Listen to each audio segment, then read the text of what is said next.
Hi అండి, నేను మీ విజయ. గున్ని రసోయిలో అందరికీ స్వాగతం సుస్వాగతం. ఈరోజు నేను మీకు కొత్త రెసిపీ బంగాల్ స్పెషల్ మిష్టి దహి చెప్తాను. అంటే స్వీట్ కర్డ్.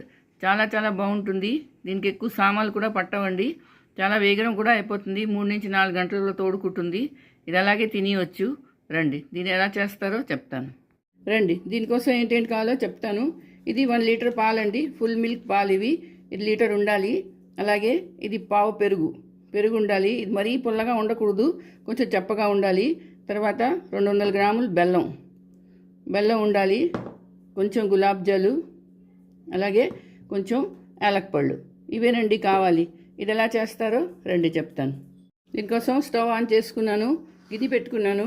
ఇప్పుడు కొంచెం వాటర్ వేయాలి. చూసారా?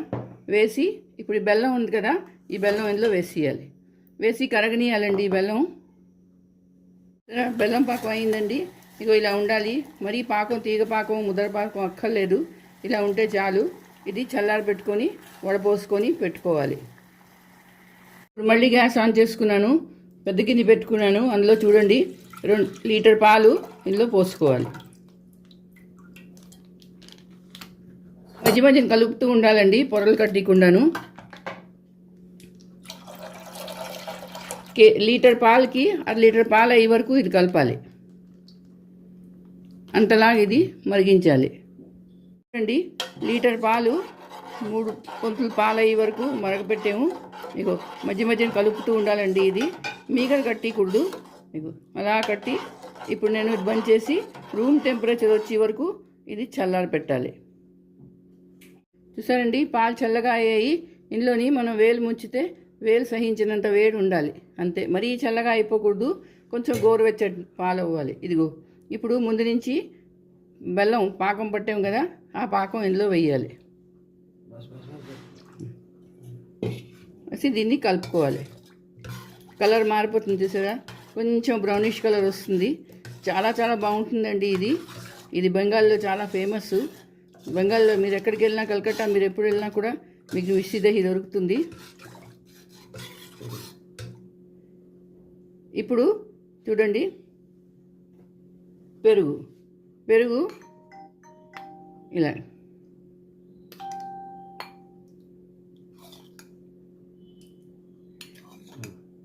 ఇంత పెరుగు వేసుకొని దీన్ని ఇప్పుడు కొంచెం కలుపుకోవాలి.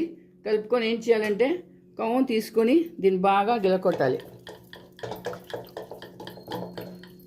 ఎక్కడ పెరుగు తుణుకులు లేకుండా బాగా గిలకొట్టేయాలి. ఇప్పుడు చూడండి, కొంచెం గులాబ్ జల్, ఒక 1/2 స్పూన్ గులాబ్ జల్ వేయాలి.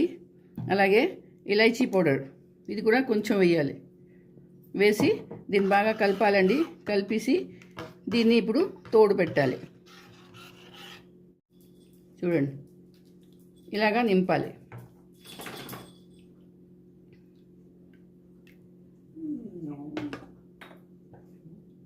ఇది మీరు కప్పుల్లో చేసుకోవచ్చు, గ్లాసుల్లో వేసుకోవచ్చు, పేపర్ గ్లాసుల్లో వేసుకోవచ్చు, ఎందులోనో వేసుకోండి.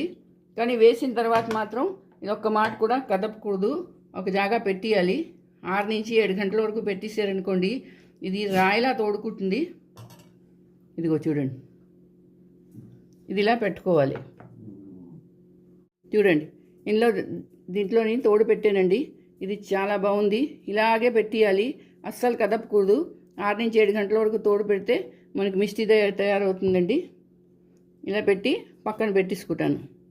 ఇంకోటండి, పెరుగు తోడుకుంది, చాలా చాలా బాగుంటుంది. ఇందులోని చిన్న కుంకుమ పువ్వు వేసాము. కుంకుమ పువ్వు వేస్తే దీని లుక్ ఇంకా బాగుంటుందండి. చాలా బాగుంటుంది, చాలా టేస్టీగా ఉంటుంది. చూడండి ఎంత గాఢగా ఇది తోడుకుంటుందో. ఇదిగో చూసారా? ఇలా ఉంటుందండి. ఇది ఎప్పుడు పడితే అప్పుడు తినవచ్చు. అన్నంలోనే కాదు, ఇది మామూలుగా కూడా తినవచ్చు. అంత బాగుంటుంది. మరి మీరు చేసుకోండి, అందరికీ పెట్టండి. నా వీడియో నాకు నచ్చితే తప్పకుండా సబ్స్క్రైబ్ చేయండి. అలాగే లైక్ షేర్ చేయండి.